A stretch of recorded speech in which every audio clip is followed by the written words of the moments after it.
Nick, just so you know, your voice is like slowing down like It this. is? Yeah. Ah, what the hell? It was pretty funny when it slowed down when you made that noise. And now it's time for us to digest the lowest rung of pop culture so you don't have to. You're tuned in to the all new Culture Cast. Welcome back, everyone, to the all new Culture Cast. I'm your host, Nick, and with me tonight I have Rick Lucas. who's back again after talking about Star Wars The Last Jedi, Rick's favorite movie ever. Oh yeah. And I'm sure we're going to talk about another favorite movie of his coming up here. But also tonight we have a very special guest uh, who I'll let him introduce himself here right now. Yes, it's me, Brian Hajic. Really glad to be here. Thanks for having me. Looking forward Yeah. to talking about this. Brian is we're talking tonight about Star Trek Nemesis, and uh, Brian is a mutual friend of Rick and I. Or I guess, Rick, you're more the mutual friend between Brian and I, because how we all met one another in different ways and all that. But we're all big Star Trek fans. Well, you guys are. I'm not a nerd. I don't know this Star Oh, Trek stuff. sure, Okay, okay. sure. I remember sitting in your dorm room in college watching Star Trek Enterprise, just waiting every week for the new episode. I don't recall that. I don't recall that. But we're here to talk about the last TNG movie, Star Trek Nemesis, which I've been thinking a lot about lately. Maybe it's because of the new Picard show, which I haven't seen yet. I'm Mm. probably going to watch it starting next week when I think the season's done, right? Or going to be done? I think there's one more episode, a two-parter, the second part of the last episode, I think. I haven't watched. I'm not caught up. Okay. We'll, But we'll leave all of that for another episode, another yeah, podcast. That thing yeah. deserves a whole That's a podcast. whole, at least one. So we'll so no spoilers on that, but I've been thinking a lot about Nemesis, and I'm like, you know what? Let's talk about Nemesis. So I brought it up to the group, and it went down. So yeah, we're gonna talk about that. So I guess let's set for people, for the one person who actually listens to this podcast. Let's kind of set the stage. What is our Star Trek experience? Like, what kind of level of fan are we? Because that's important to a discussion about a Star Trek movie, I feel. Brian, you're the new one here, so why don't you go first? Oh, where do I start? I don't even know how much I want to divulge here, but Yeah. I've been watching Star Trek my entire life. Growing up, watched TNG. Didn't really watch a lot of the original series, but a lot of TNG growing up. Seen those episodes two or three times each, probably to say at least. And then Voyager, Deep Space Nine, Enterprise, and now Picard. And Discovery. I've seen them all. I wouldn't say I'm the biggest fan in the world, but I know a decent amount of Star Trek. Rick, what about you? I'm probably not as big of a fan as Brian is, but I do love the show. I think I started watching when I was very young, probably second or third grade. Watched some of the original, a lot of TNG. I mean, those characters felt like family almost. Gave me a real sense of optimism about the future. I really think Star Trek is kind of a part of me and how I look at the world and how I look at the future. And I love it. I've seen pretty much all the series. I have not seen Deep Space Nine yet, which Brian You says gotta is the see it. best. What? Dude, I think Um, I don't want to get you off the podcast right now, but you should probably leave and just go start watching. I'm saving it. I'm saving it. Let's say the But best for yeah, last. I love it. The show is 25 years old. What more do you have to save? I know. I know. I was getting all the Star Wars out of the way first. Right. A- as for me, I'm a big fan myself. I've probably, like Brian, I've seen them all. With I think I really cut my teeth on Deep Space Nine, although I'd seen a couple of random episodes of TNG and the original series before that. Of course, the movies. Um, yeah, I've usually enjoyed Star Trek in all of its forms in various ways. Voyager is kind of tough to rewatch nowadays. Yeah. Um, But I'm not gonna like BBC America shows has marathons of various Star Trek series throughout their programming schedule. Anytime I turn it on, it's a Voyager. I'm like, ugh. Yeah. But yeah. So um, I've been lately. Within the last, I don't know, 10 years, I've grown more of a fondness for the original series. But it's all good. I mean, I enjoy Discovery for what it is for the most part, and I'm looking forward to Picard. I haven't watched it yet, so I'm looking forward to that. But yeah, so that's our history here. So let's just jump right into this. Nemesis is usually considered to be the weakest of the TNG movies and arguably the weakest of all the movies. So, Nick, I have pulled up here the Rotten Tomatoes audience score for Oh, the okay. 4 TNG movies. So it'd be interesting to know that. So Generation audience score 57%, First Contact 89%, Insurrection 44, and Nemesis 49. So second worst. Interesting. Mm-hmm. That That is that's interesting. like anecdotally, when you would go on like internet forums, which is the beacon of all truth, people will tend to bash. I find people tend to bash Nemesis more than Insurrection. So that's an interesting report you found there. That's Now the tomato meter that's based on critic scores, right? So Nemesis Yes. did get the worst. It got 38%. So it was the worst as far as the critics were concerned. I mean, I would argue that Nemesis and Insurrection are equally as bad, just for different reasons. I mean, Yeah, that's a good yeah, point. okay, I'll give you that. So, No, I like that's a Generations. good one. To be honest with you, that's still one of my favorites. The first That's a one. good one. Generations may not be the greatest movie, but it holds a fondness in my heart. Mm-hmm. Just because it was the first TNG movie. I remember going to see it on opening day with my parents. They took me. Yeah, 1994. And yeah, and I remember renting it when it came out a couple of months later at the local Blockbuster. I think I watched it 3 days because you only keep a movie for like one night or 3 times. I think you can only keep a movie for like one night or something like that. So I definitely have a fondness for that movie. Though I recognize its many faults. But Sure, but they did a really great job of bridging Undiscovered Country and Star Trek: The Next Generation TV series. I mean, it has a little bit of feel of both of that, which I think they accomplished. yeah, they definitely set out. I know this is not the Generations Yeah. podcast, but if you ever, I strongly encourage people to listen to the audio commentary track by Brandon Braga and Ronald D. Moore for Generations, who were the writers of the movie. It's utterly fascinating how, I guess Paramount came to them and said, "All right, here's a checklist of things we want in the movie," and they had to write a story around these requirements, which is an insane thing to do in my opinion. But and apparently the original idea that Paramount came to them was they made a mock-up of a poster where it had the Enterprise A dog fighting the Enterprise D, and this is what we want the movie to be, and the writers no, that's a terrible idea, that would never happen in any way, shape, or form. But yeah, Didn't do that. that's yeah. I have to say that I think that the premises of Nemesis was very interesting. I remember seeing the trailers and this idea of somebody cloned Picard, and what would Picard be like if he grew up, in a completely different situation, completely different scenario? Could Picard grow up to be evil? That concept of, and I probably think of ourselves too, if we had grown up in a different time or a different, country, who would we be, right? Right. And then it's him a very facing Star off, Trek story.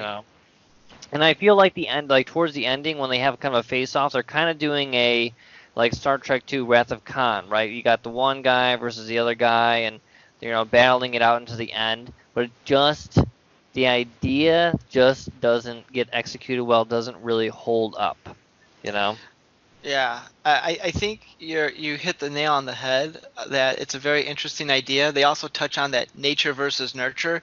It's very Star Trek. That is something you'd see in your average Star Trek episode, exploring some basic concept through science fiction means. Um, that's a part of the movie I really enjoyed. Yeah, it's interesting. You kind of hit the nail on the head there, Rick, in a where I never thought of it like that, like a Wrath of Khan throwback in a way, because really you have these two guys battling, just like we did in Wrath of Khan, and then one major character dying, just like in Wrath of Khan. Mm-hmm. But yet, could he still be alive in some way?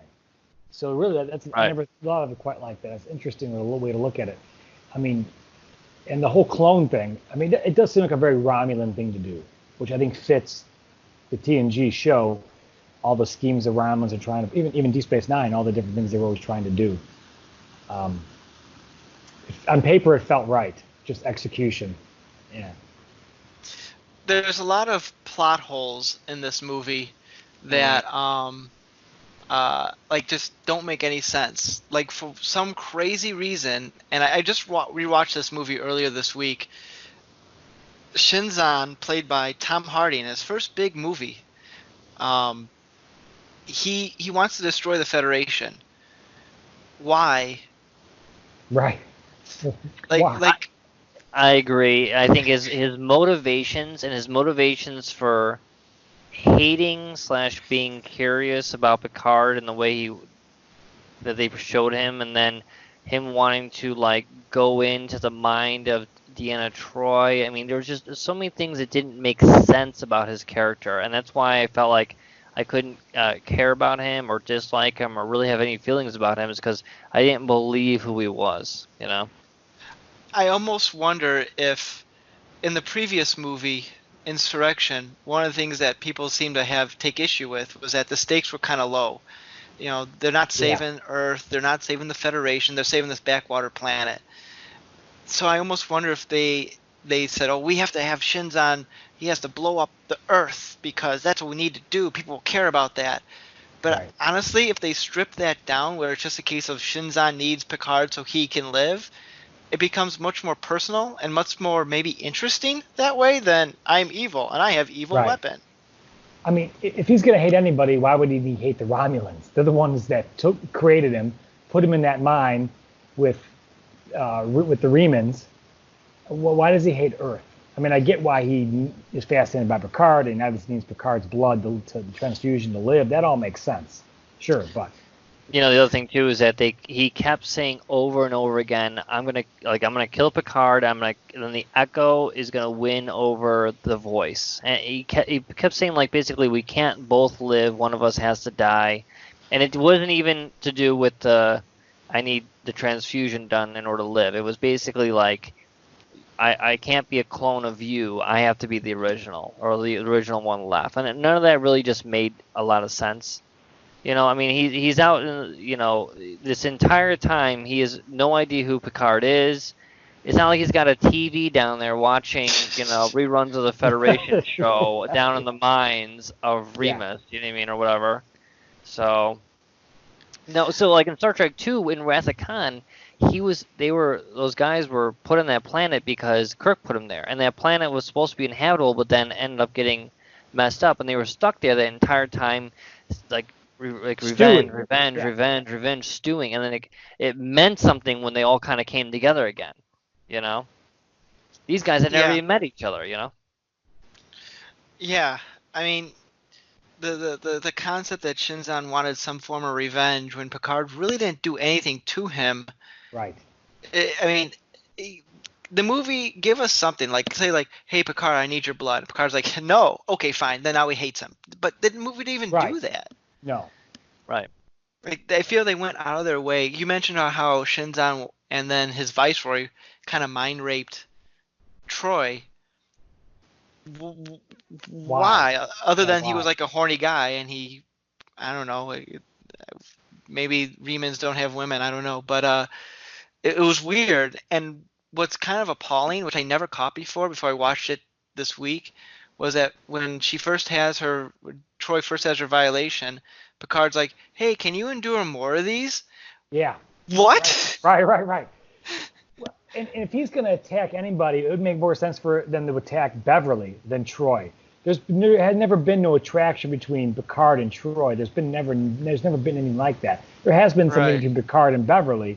So if you're going to have him attack some character that maybe Picard would go after, you would think it'd be the Doctor. Well, maybe he could only attack that person because it's like telepathic to telepathic or something. Right. You know? That's a good point. I mean, they're just making up rules, but we got to follow some rules here. Yeah. Right. So I know I also rewatched it yesterday as well, and so I can remember a couple of scenes to kind of go through this a little bit. So the beginning, I think, is them in the Romulan Senate, and I think they wanted to have some Romulans came in and basically said like Shinzon wants to work with you. And basically, the Romulans said no, and they left a little thing on the counter to basically kill everybody in the Senate. I thought it was a very interesting idea, like that Romulus was like taken over by this other, I guess, lower caste of society, and now the Enterprise has to go and begin like peace negotiations. I thought that was interesting. With the Remans, you mean? It was a Reman, yeah, exactly. And the reason why the Enterprise was chosen was because they were the closest ship. Because they're always the closest ship. Yeah. They're always the closest ship. But they were out there looking for the positronic signature of something that seemed like maybe it was another Data, right? Mm-hmm. Well, that's what was all set up. Which Sinzam somehow had. Yeah, right. We found that. That's the MacGuffin or whatever. It's like, where did this thing come from? We've never heard of this before. How did you find it? Well, it seems very elaborate. That's the reason. That's the only way they could get Picard to him. They have this powerful ship, the Scimitar, right? Is that what it's called? And 2 times the size of the Enterprise. And they need to lure them to Romulus. Right, and why dismantle the robot, and then why attack them while you're on? I mean, they could have not dismantled them, not attacked them on the surface, and everything would have stayed the same. Well, they didn't attack them. It was people that lived on that planet that attacked them. Maybe, but they weren't connected. Okay, I get you. They needed an action scene so Patrick Stewart could drive around in his Doom buggy. Yes. What was that thing called? The Arthur. The Argo. Argo. Now, right before that, there was a good scene that I think some people make fun of, but I think it feels very Star Trek. It's Deanna and Riker's wedding, and that was Picard's first, best man. And there's a speech, and there's some comedy, and Data says some stuff, and they tell him to shut up, and the whole thing was just very funny, and very good, and kind of closes that chapter of Riker and Troy's relationship, you know what I mean? I argue that's the best part of the movie, is that first 10, 15 minutes is maybe the best part. It is. Those characters doing what they do best, Wesley was there. Guinan was there. I didn't even see him. He didn't really have a line, but he was in the background. Yeah. And then Worf is hungover on Romulan ale, and it was pretty funny. They cut a lot of scenes out of this movie that I think would have been an improvement, or at least highlighted some of the themes in the movie. Like one of them being Wesley was in it more. Like at the wedding, they talked about what Wesley was up to. And then there's a scene that happened right after the wedding where Picard and Data are back on the ship talking about how people are going all different ways. Beverly's going to Starfleet Medical, which they cut completely from the movie. Riker's leaving, and like how Picard's like, man, this is like a big goodbye, and Dave's like, well, I'm still here with you, because he's trying to understand like the emotions involved. But it was a good scene that kind of dovetailed into the movie, but they cut it. I think it was a mistake. If they got all the scenes to cut, that was a mistake. Yeah, it sounds like a good scene. That's a good point too. Is that I feel like some of the best Star Trek movies, like First Contact and stuff, you kind of set up a problem and you solve it by the end. Like right, wasn't it First Contact where Picard was very he hated the Borg, he wanted to just destroy them no matter what it took, and then by the end he kind of changed his mind, changed his strategy a little bit. Right? Wasn't there some sort of like arc on Picard in First Contact? Usually it just seems like there's no arc for these characters, Yeah, Like, how did Picard there isn't. change by the end? And I know there's all this back and forth of, they tried to do, you know, I'm a mirror for you, would It you, didn't work. it didn't work. It didn't work. It didn't feel like Picard was the same at the end. All the characters were the same, except Data died. You know what I mean? You could pull that off in a movie, but you have to be very careful. Everything else has to work, because if nothing else works, if a character doesn't have an arc, that just is another problem on top of a trash heap. Like Right. a controversial comment. Ghostbusters, the 4 Ghostbusters, none of them have arcs in the original movie. They're exactly the same people at the beginning of the movie that they were at the end of the movie. But it's fine because everything else works in that movie that you Right. don't need to have that. A movie like this, you need some reason to care. Even like the side characters don't really have arcs. No. Troy and Riker are married, so their story is done. Data kills himself. Well, not kills himself, but sacrifices himself. If something like that was set up at the beginning, that his sacrifice was a payoff, that might be different, but it wasn't. Even Shinzon didn't really have much of an arc. It was kind of like, so I mean, none of these characters have any reason for us to care why they're going through this adventure. Right. I feel like there's Yeah. multiple times where Picard tried to bring Shinzon over, saying like, it doesn't have to end like this. You could be more than who you are, and he never even budged. You know what I mean? Like, there should have been more of a wavering there, where he would kept thinking like, maybe, am I on this path? Is this my destiny, or can I really change? Like, you should have showed him more wavering. Would have been interesting if Shinzon was more of to make a comparison to Star Trek V, a Cybok character, where he's the bad guy, he has a goal, but at the end he realizes the error of his ways. Like Shinzon starts to waver at the end, but then his viceroy is like, "No, Shinzon, we got to do this," and so Shinzon sacrifices himself to save everyone. I don't know. I think that would have been better.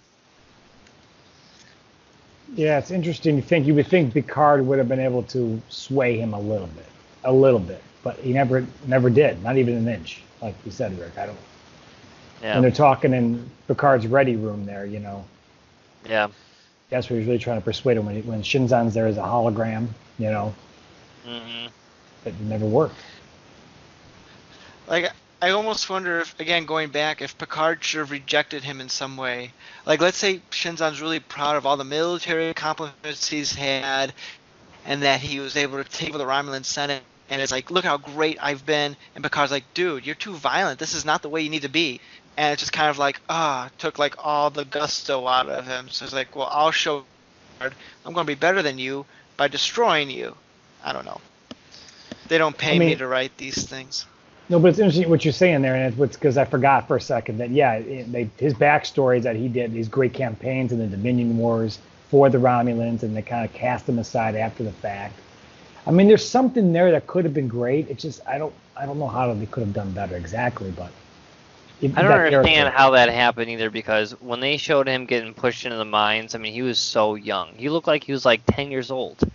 It's like, okay, well, when was he doing all these wars, before or after? And then they talked about how that ship he was in, that ship was massive. It was super powered. It had like double shields. I mean, it was nuts, right? And they're like, yeah, we built this in our garage when no one was looking. You know what I mean? It's like, okay, and that's how he took over. That's how he took over. It's with like that ship, yeah. It's like, were you just taking just parts and pieces here and there and bubblegum and building this thing, and then you took over? Like, I don't know. It's a little hard to believe. Yeah, that ship, like when they were reading off the specs, like 1,400 phasers and Yeah. 5,000 photon. It's like a 10-year-old is writing a Star Trek fan fiction, Yeah. and he's like coming up with like, I'm coming with the Uber starship. It's going to have all these things, and like no one during the writing stage said, this is a little too fan wanky. Maybe we Yeah. shouldn't go this much. But You know what it should have been is I'm trying to remember in Roman times, what was the name of the slave that like led the big uprising and they almost like took over Rome and then they got squashed at the is end and it they lined them all up? Spartacus? Spartacus.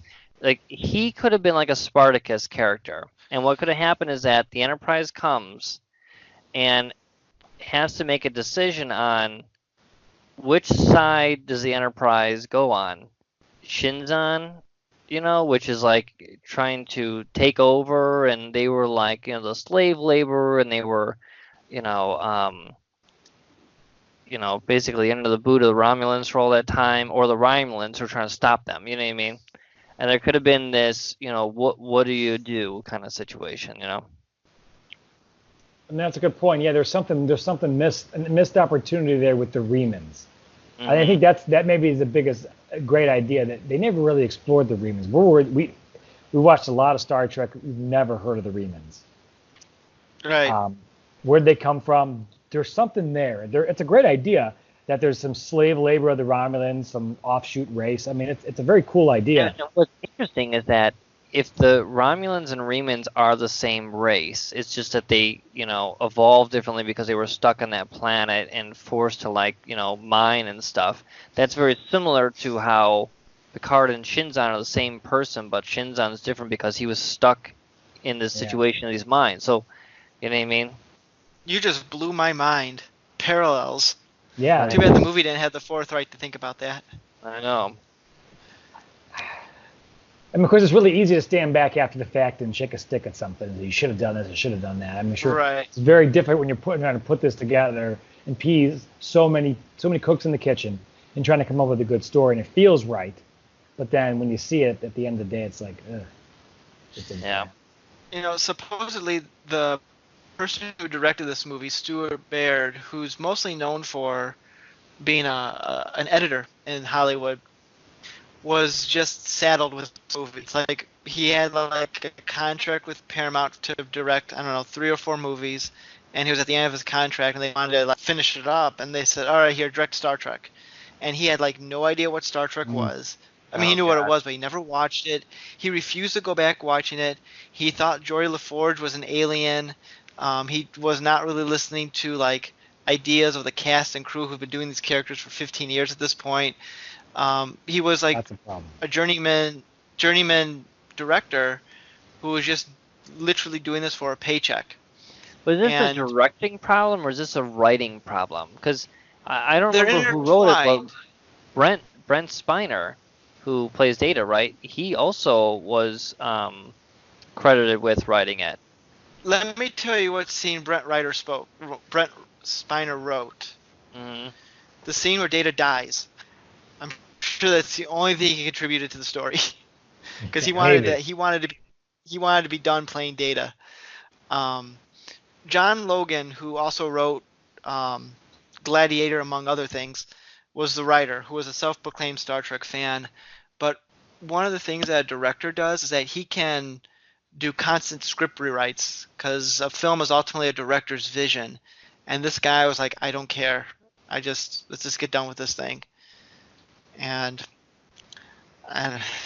Yeah, I mean that's the it, it, problem, especially if you don't allow the actors who know these characters like the back of their hand by now to really have a hand in how it comes out because they know what these people should and shouldn't say or do. Right. right. I will say of all the 4 movies, I feel Nemesis feels the most like a Star Trek. Well, let me rephrase that. Most like an actual movie. The other ones, which may be better and to different degrees, feel more like just 2-part episodes. Hmm. I feel like more things sort of happen that have consequences in this movie versus like the other ones. Like I don't know. I compare it to the original series. Like each movie it wasn't an overall story arc, but each one built off the previous one. Here, it's like, here's an adventure, then 2 years later, here's a new adventure, then here's a new Right. adventure. And there wasn't like a lot of game-changing things with that. It's just kind of like, okay, we stopped the bad guy this time. Let's move on to the next adventure. And like this one, I felt like there was like consequences that, okay, we could move this crew forward in their lives instead of being perpetually in the same position time and time again. So like a positive for Nemesis is at least it felt like a movie with consequences, even if the way we got to those consequences made no sense. Right, and they painted a picture where these people are going to go on. I mean, they kind of left it open, even though you really felt like this was it, and it was it ultimately. But I mean, they could have gone back to these characters. I'm sure they could have they brought Worf back. I forget the reason they brought Worf back in Nemesis. It was so bad. They don't explain it. It's horrible because they just say it's good to see you, Worf. It's good to see you.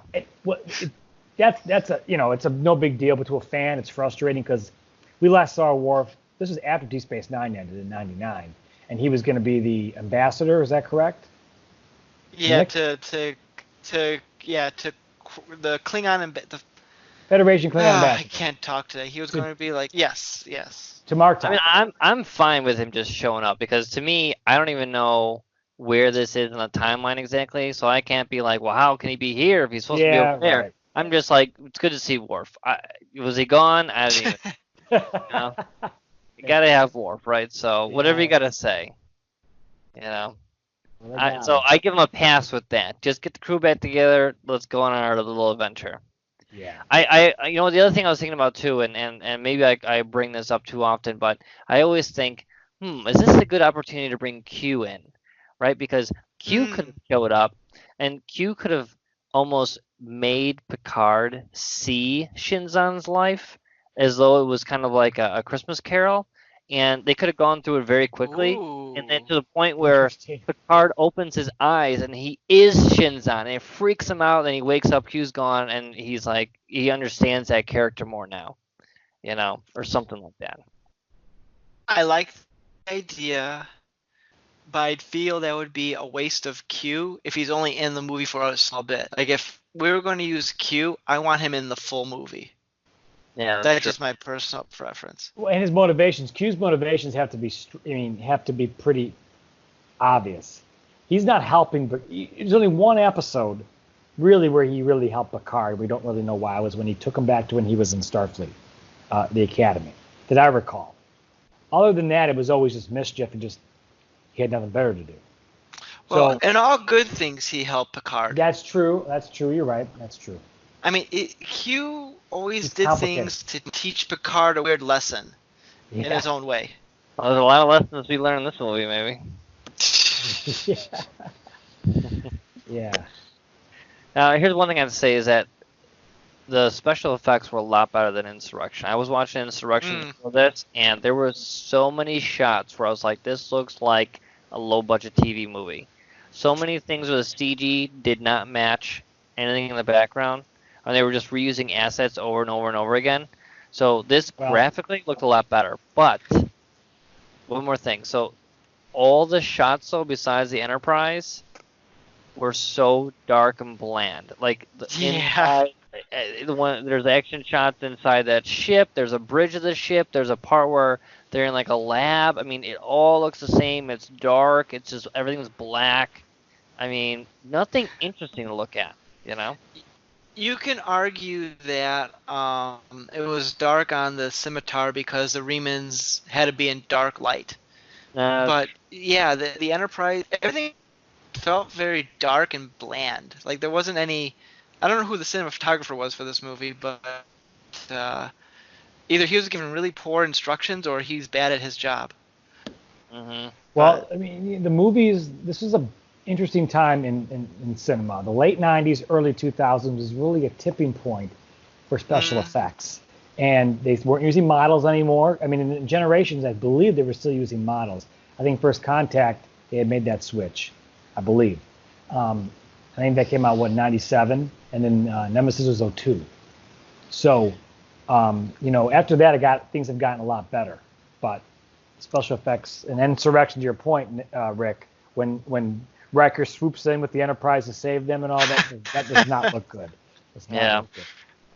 It's not held up over time. Did ILM do the? I don't know this. Did ILM do the effects for Insurrection? I don't know. That's a good question. I want, because usually they're top of their game, but some of those effects did not well. But I remember seeing Insurrection on opening night. I'm sorry, Nemesis on opening night, and that first flyby of the Enterprise. I was like, wow. Yeah, I was like legitimately, impressed with how like detailed and great the ship looked. I'm like, wow, this is the best the ship has ever looked. Yeah. And then I remember watching First Contact later on that weekend, seeing how plain the Enterprise looked in that movie. I'm like, whoa, that's a huge difference and improvement of the CGI model. Yeah, I think the Enterprise always did seem to look the best of all the stuff they had in any of these movies. They always make the Enterprise. They always spend the money on the Enterprise, which is, I guess, is good. It always seems to look pretty detailed. What's your guys' opinion of B4 and Data dying and that whole character and B4 being left at the end and singing that song that he sang on the holodeck when they first met Data? What's your opinion with that whole concept? Fine, I guess. Yeah, I mean, I don't. Before, I could take him or leave him. He kind of annoys me on one hand. On the other hand, I'm like, it's kind of clever. I think the singing part, that we're at the end when Picard walks down the hall and before singing I think that's a very nice moment. I think the movie ends well. It's optimistic. It's hopeful. It's just that walking shot, steady cam shot of Picard, and he's got that look on it like everything's gonna be okay. Yeah. And that, I think they couldn't have really ended the movie any better than that. I'll give them that because most of the episodes end in a positive note. This movie ends on a positive note. I disagree with you, Brian. I think they should have kept the deleted scene. I think they should have kept the deleted scene where Picard presses the button and seatbelts come on the ship. That is how Star Trek movie should end. I'm being sarcastic. I do remember that now. I forgot about that. So originally I did not like B4, but I watched the movie again and I could kind of see what they were doing. They were also going for parallels with that, right? Because basically this other Data was the same as Data, but different. You know what I mean? Like just how Shinzon was supposed to be the same but different, right? Because of the way he grew up and everything like that, right? So their experiences. I mean, they did say that like this one had like an earlier version of the positronic matrix and all that stuff, but the experiences make who you are. You know what I mean? So that's what they were trying to go for, I guess, a little bit. And then they did have a scene where Data goes to shut down B4, and he basically says, "We're going to shut you down indefinitely."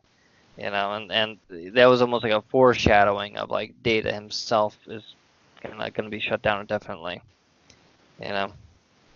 Yeah. I know they only did it because they want to set up the idea that Data might come back, but it seemed very odd that Data was willing and Picard was willing and Geordi was willing to let Data hook up to B4 before they really investigated him. It just seems that it's like a danger waiting to happen.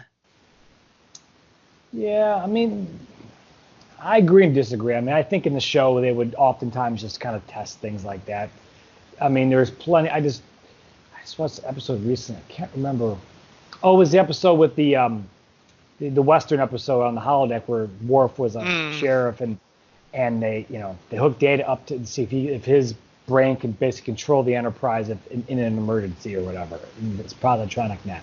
And they weren't sure if that was going to work, and there was a lot of dangers they were discussing. Let's just do it and see how it works. So I mean, not quite that, blunt, but that's pretty much what they did. I wish they do Star Trek more like that, where it's just completely blunt. Who cares? Let's do it. What's the worst that can happen? The other thing, too, is that they had B4 was there for two reasons. One was to bring the Enterprise closer to the neutral zone, so they'd be the closest ship to do the peace treaty. The second thing was that they put B4 together, left him alone, and then he got activated, walked around, stole information, and then was able to be beamed back, right? Now, that reminds me of, I don't remember which Star Trek movie it was, but there was one where the Klingons somehow used somebody's sight or vision, or maybe it was That was Generations. Generation with LaForge, and they were able to see through and see the phase configuration, whatever, the shields, and be able to shield frequency. See, look how big of a fan he is. Look, he's like correcting my nomenclature over here. Well, I mean, shield frequency. People are going to listen to this, and they're going to think he doesn't. I mean, it's got to be accurate. It's been a while since I've seen it. We'll have to watch it again. But you know what I mean? That they were able to basically have somebody on the inside get information in order to have a tactical advantage. You know, and I just feel like this. I don't know. The more I think about this movie's like stealing a lot of ideas. You know, like they've got like this Wrath of Khan type of idea. You've got this Generations pulling the data using somebody on the inside idea. You know. See, you call it stealing. They call it homage. Yeah. And it's not old enough to be homage, I think. I just wonder if they could have ever brought Lore back for a movie like this. Is Lore dead? I was just thinking that too. Did he die in Descent? I can't remember exactly what happened to Lore. Was it? He didn't die, but they captured him and they just completely disassembled him. So you could have had someone who would reassemble him for whatever reason. But it seems like it'd be a lot easier to find Lore than to find B4. Yeah. You know. Yeah, where he came from seems a little strange. Like, how would they have found him? Yeah.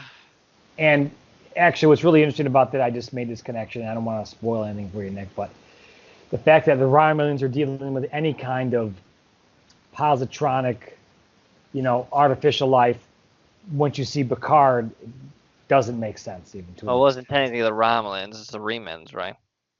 Right, I guess, but. Come on, now who needs sort of correct nomenclature? That's right. Jeez. The Remans did it when they were making their big ship in the garage. Yeah, right. So. The other thing is, like, at the end, when, like, Riker is, like, taking on the Viceroy, and, I don't know if he was aware that that Viceroy was the one that was assisting with the whole violation scene or whatever, but so Riker's like, I'm gonna take revenge or whatever, and they're battling. The whole scene was just so boring. I love how there's suddenly a bottomless pit in the Enterprise. Yeah, right. Where does that come from? With this? Yeah. I remember talking with someone about that years ago, and they said, well, maybe it's where like the warp core ejection thing is. Maybe, but still, like, what? Yeah, that's weird. Yeah, I think I fast forwarded that scene a couple. That guy's telling you guys offset earlier is like I watched it 4 or 5 times in the theater, and I've seen it probably 5 more times outside, and I know I fast forwarded that scene more than once because it just does nothing for me. I guess the problem is like, obviously First Contact is an amazing movie, and nothing could probably ever have gotten close. But you look at First Contact, and that movie is just dripping with amazing ideas. Like, remember the scene where Picard is trying to get away from the Borg and he activates the holodeck and goes in, and then it's like I think it was like a gangster scene, right? And he turns the holodeck safety protocols off and grabs a gun and starts shooting it. I mean, just that one idea crushes any of the ideas that Nemesis has. Yeah. And they actually that was a holodeck program they pulled from the series, the TV show that from the first from the first couple seasons. I don't remember them ever going back to it later in the series, but then they may have. They went back once because Picard invited Whoopi Goldberg to come with him. I thought that was season 2, but maybe it was. That was it was the episode where the whole crew passes out, and Data's the only one who remembers it. And Data's like trying to hide what really happened from the crew. And yes, you're right. That is later in this. Clues. That was the name of the episode. Clues. That's a great episode. Really good. Really good one. I just Not that feel like I mean, there's I read that one place. I've never seen it because I'm not a nerd, but Oh, I sure, read of I read that course. one article. Yeah. there's like episodes of the show that there's more episodes of the show that I would rather watch than go back and watch Nemesis again, you know? Yeah, I mean that's almost like just a cherry on top way to finish this conversation. And almost, I'm not trying to end it, but I mean that just you're not wrong. I want to bring up some interesting factoids here about Nemesis. Is that Nemesis, the script for Nemesis leaked online about a year before the movie was Oh, released. is that right? My And God. and I don't know if it was the first time, but it was one of the first major franchise type movies where the script leaked online. So like Wow. people knew pretty much what was going to happen. Now the studio was like, oh no, that's an early script, so it's going to be different. Turned out that Right. wasn't the case. Um, and there was a huge backlash against what was going to happen in the movie because they're like, this sounds terrible. What are you doing? And it's an interesting footnote because I think that this was the early days, well, not the early days of the internet, but early days of mainstream internet where something like that would happen. I mean, now that happens in the years Yeah. following that, they happen more and more. Now they're locking down on it a little bit better, but it's just kind of interesting that. That's fascinating. I would love to read that. Yeah, I didn't know that. That's and they still made it. Even with all Yeah, that I mean, backlash, they still made it. who knows? Maybe they're too far into the production. I Yeah, remember maybe. Yeah. one of the things I guess people complained about was when the aforementioned Riker and Viceroy fight, is that when Riker finally defeats him, he has like a finishing move, a finishing line that's saying like, "It's dark in hell, don't worry." And people were like, "That's Riker would never say that. That's so cold and not Riker." Yeah. And even Jonathan Frakes was like, "No, I'm not saying this. This is not what Riker or anyone would do." But they forced him to film it. But I mean, they ultimately cut it. But it's kind of like, man, oh man, what were they? What were they doing? Yeah. Yeah, Thinking. It's just nuts because I mean you can't make a movie by having the public vote on things, but at the same time it's like you've got millions of fans, people who like really know their stuff, and they would just show up for free to like hear the script, read the script, and give feedback. You know what I mean? And sign like a non-disclosure agreement or something like that. hmm You know? We Like, can't make everybody happy, obviously. That's part well, of the no, problem. definitely. But if you don't know what you're doing, at the very Right. least, like have somebody else. I don't know. I I'm almost, just shocked. Like how it just there's just I just feel like Star Trek is such a good show, so many good ideas. Like how do you mess it up so bad? You know? I almost feel the studio just didn't care anymore with Nemesis. They're like, let's crap this one out, and then if it makes money, cool. If not, then whatever. I mean, Um, maybe they had a 4 movie contract with all the cast or something like that, and they want to run it out or something. maybe. Because in Nemesis, I mean, literally everyone's leaving, and they didn't have to shoot it like that. In Insurrection, there was nobody was like leaving, but in this one, it's like, oh, Riker has its own. He's a captain now. He's Yeah. leaving. Everyone's leaving. Their Data's gonna die. I mean, like Uh, literally, they're basically shutting it down. allegedly, and this is according to the Star Trek Wikipedia page, so who knows if it's true or not. And during the production of Nemesis, they were actually the writer and Brent Spiner and maybe Patrick Stewart, I don't know, were already starting to formulate a plot line for a fifth movie that would have picked up after Nemesis. Mm. Of course, Really. that never happened, but I guess like even though I remember Patrick Stewart saying this on talk shows. They say, the tagline for the movie, "A generation's final journey begins." People are focusing on the final, but they should be focusing on the begins. Like the Yeah. storyline will carry on, which I mean, they probably, if this movie made buku bucks at the box office, then it there would have been a fifth TNG movie that would have picked Absolutely. up where Nemesis left off because all the characters were going different places, so they'd have to address that. Or they'll just pull Mr. Worf and they're all back together, no explanation Right. whatsoever. But But I Well, guess that would just have sorry, what I was gonna say been. what I think makes me sad is, um, the original series Star Trek with Kirk and everything. I mean, I really haven't seen that many episodes. I did watch when I was younger, but they're not the greatest things in the world, right? For the time, they were interesting, but I think the characters really came out. The graphics, the CG, the story points, all really came out in those movies. The movies are where those characters really I felt came alive, and I just feel like it was completely the opposite for the movies for TNG. They only got 4 instead of 6, and I feel like the show was so much better than the movies. I mean, save for First Contact was amazing. Generations, has some nostalgia, but I mean, I don't know. It's just a shame that the movies couldn't do for TNG what the original series did, with those movies. Yeah, that's a really good point. I think I never thought of it quite like that. But yeah, I mean, I think the characters really peaked in the series of TNG, but in the original series characters, the characters peaked in the movies. But Yeah.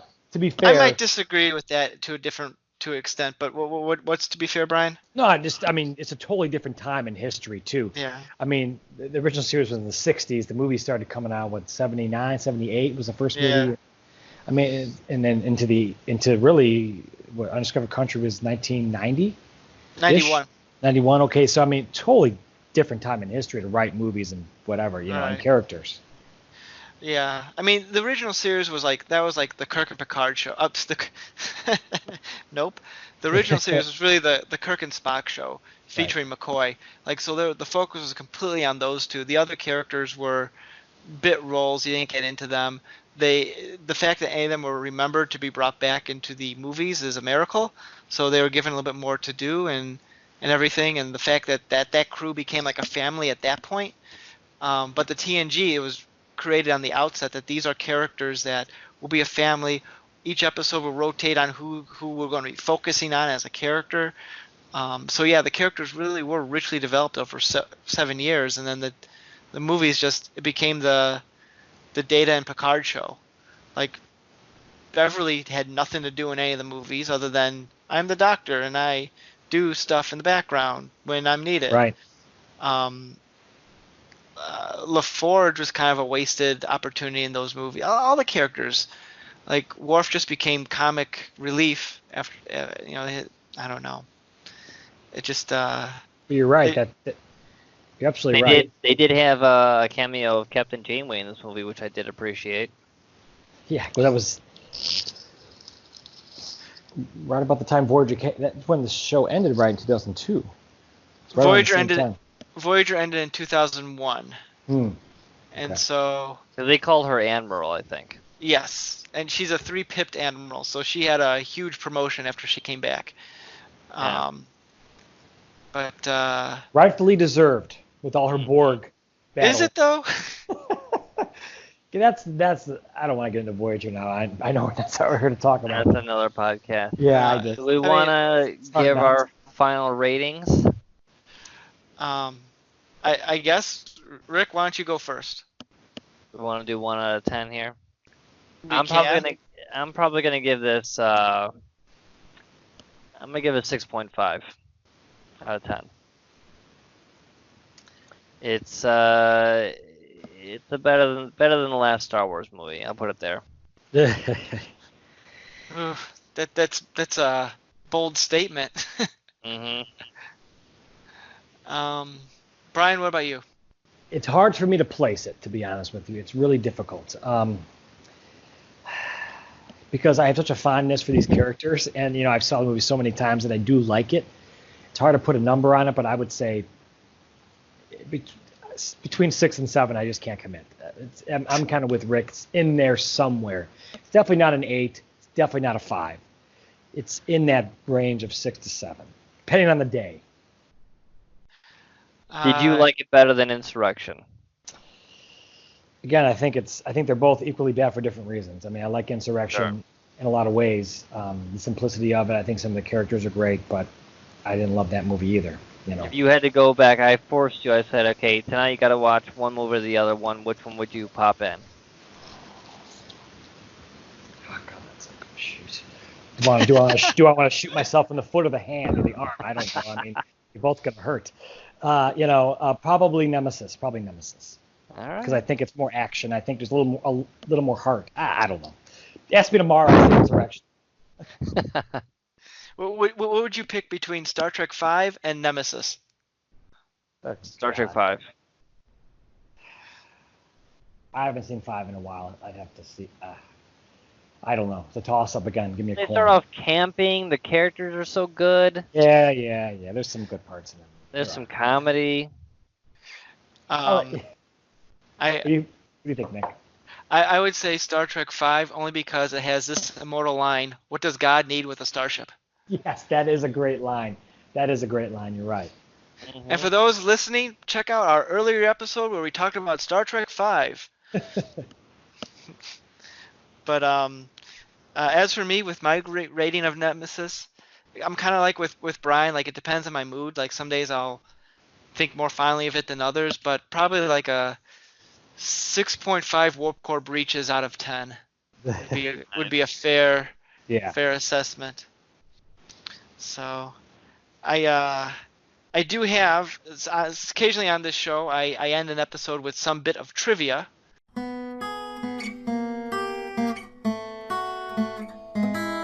It's trivia time!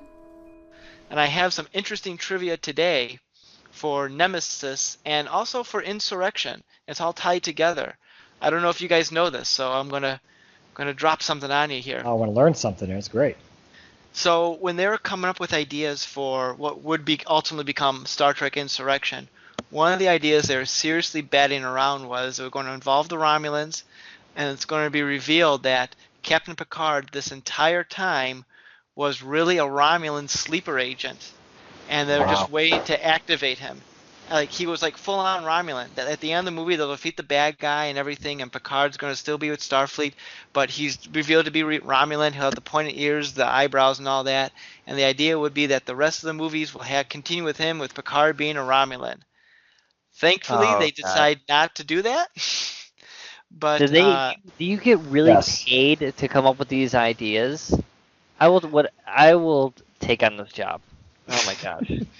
I mean, I don't know if it was Michael Piller who ultimately wrote Insurrection, wrote that, but I distinctly remember a rumor around that time that that's one of the things they were seriously considering at the time. I hope I'm wrong, but my memory on this isn't wrong.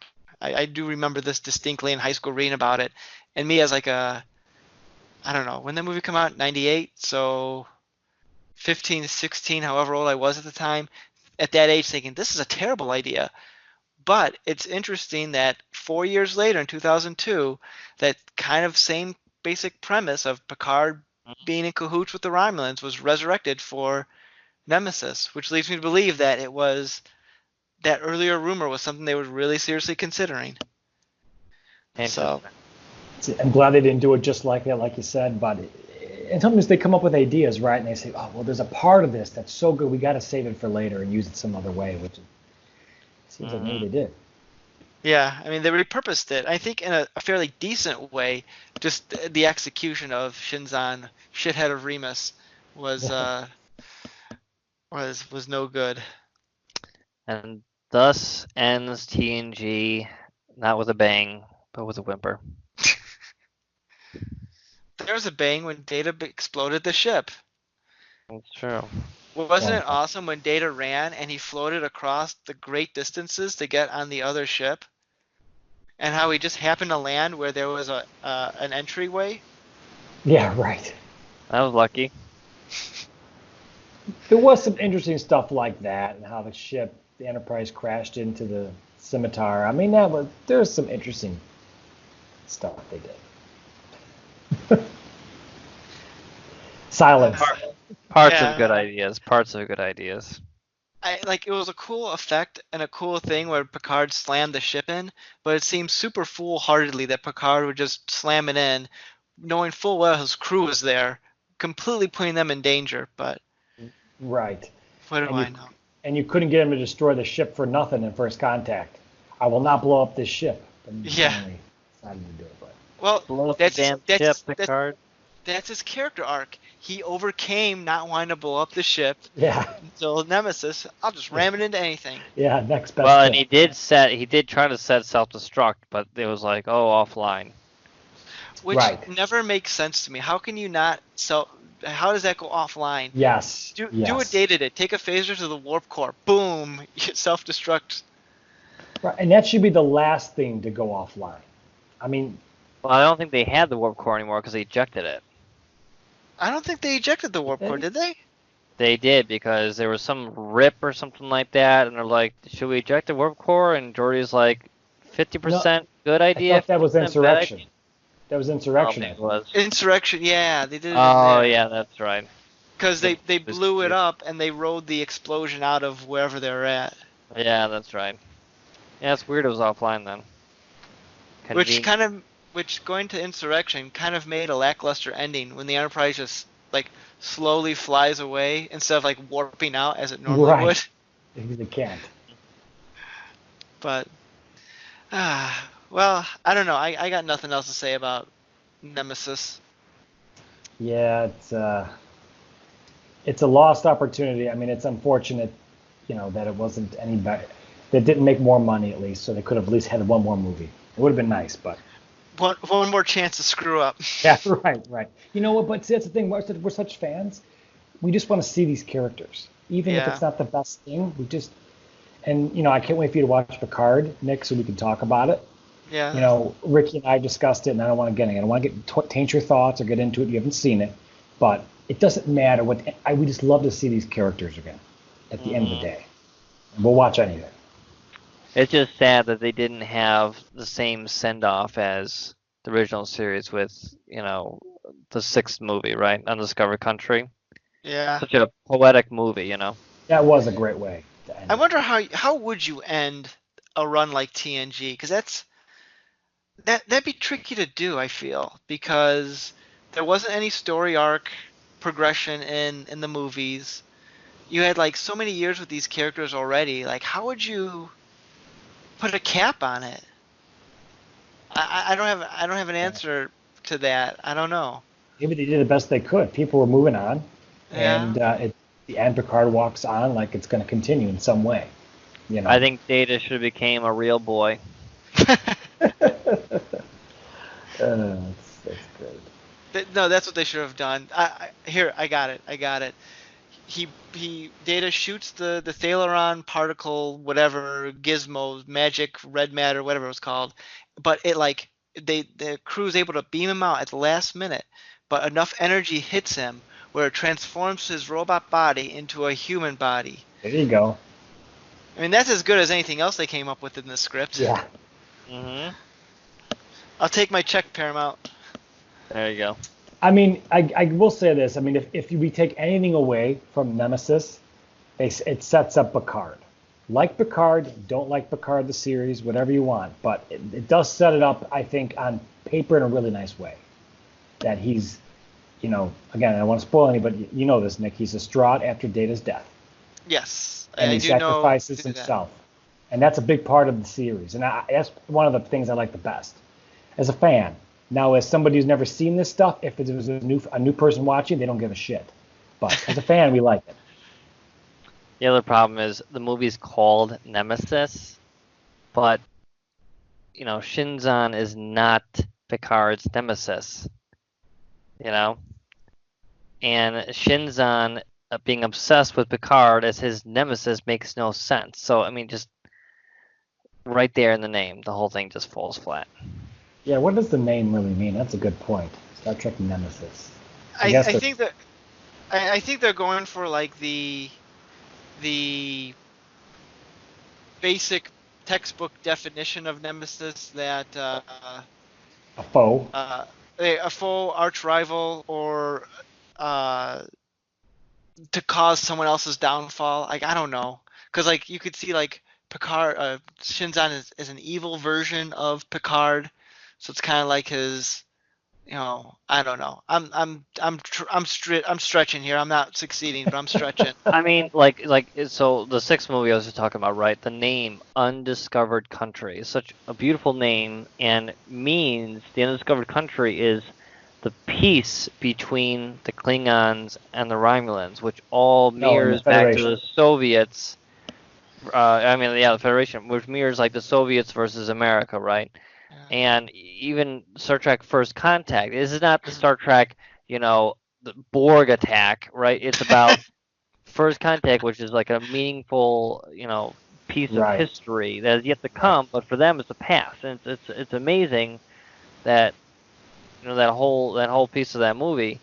And this is just Nemesis. I mean, it's just how generic can you get? And there really is no Nemesis in the movie. You know what I mean? Like, it just pulls back from it.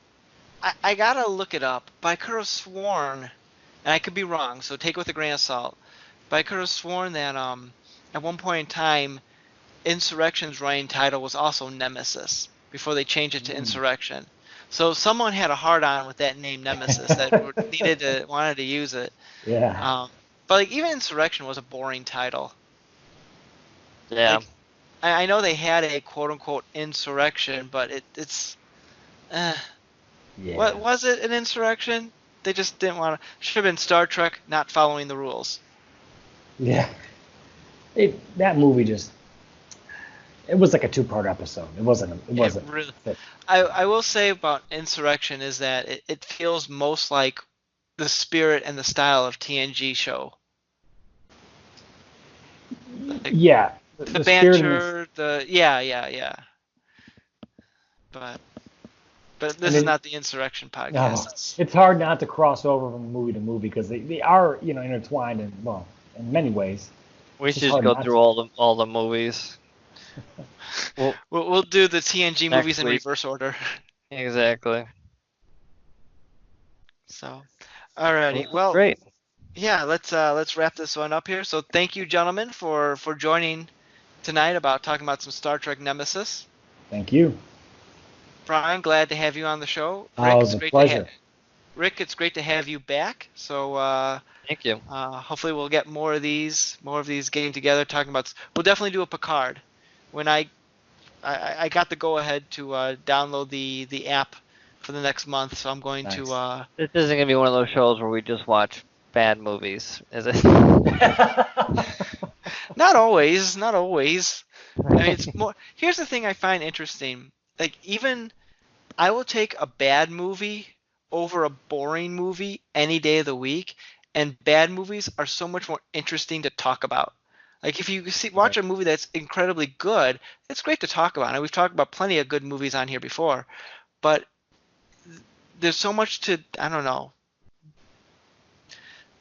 what could have been, what didn't work. Yeah.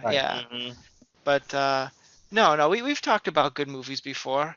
Of course, right now I'm completely blanking on that, but we'll definitely do some more Star Trek and see if we can lure Brian back on again. Well, what I want to do is get you into Deep Space Nine, and then we could start having a conversation. Because if Nick and I like it, you're gonna like it, and you're gonna watch this show, and you're gonna be like, listen, I don't know why I wasted so many years of my life and not watch this. That's how good it is. All right, I'll start working on season 1. Okay. Go ahead, Nick. I know you're gonna say. Yeah, I think we're about to say the same thing. It's always. You gotta get it. Oh, okay. We gotta get till season 3. If you can make it till 3, you're good. It's like, geez. It's true. But here's the thing. It's like you can't just jump into season 3 because there's so much foundation in season 1 and 2 that like pays off later on. Like, other shows might like forget about what happened before, but no, the writers on this were smart. They're like, okay, this is what happened. Let's use it and further our narrative. Right. Even if they didn't have a bigger, an idea overall what they were always going to do, they established something and they went back to most things. Some shows they talk about something, establish it, never go back to it. Deep Space Nine was ahead of its time. Yeah, it really was ahead of its time. Like, it would be like fit right into today's shows in terms of narrative and everything. It would. So, all right, I'll work on it. You should go right now and watch it. I'm going. Yeah, I'm jealous. I'm jealous of you. Honestly, I'm envious that you haven't seen it because I would love to be able to go back and watch it again for the first time. All right, I better not say anything bad about it. We won't you can this. Well, we're always on that. Do you hear his delay? He's stubborn. Okay. We'll just cross that bridge when we get there, buddy. There you go. There you go. Alrighty. Well, let's wrap this up here. So, because it's getting kind of late, and even though I don't have to go into work tomorrow, I do have 2 young children who like to get up early in the morning. So, My wife. I'm we'll say goodbye. I'm Nick, Rick. And Brian. and this has been the All New Culture Cast. Thanks for listening, everyone. We'll see you next week with an all new episode. You've been listening to the All New Culture Cast. We try to post new episodes every Monday evenings 3 to 4 times a month.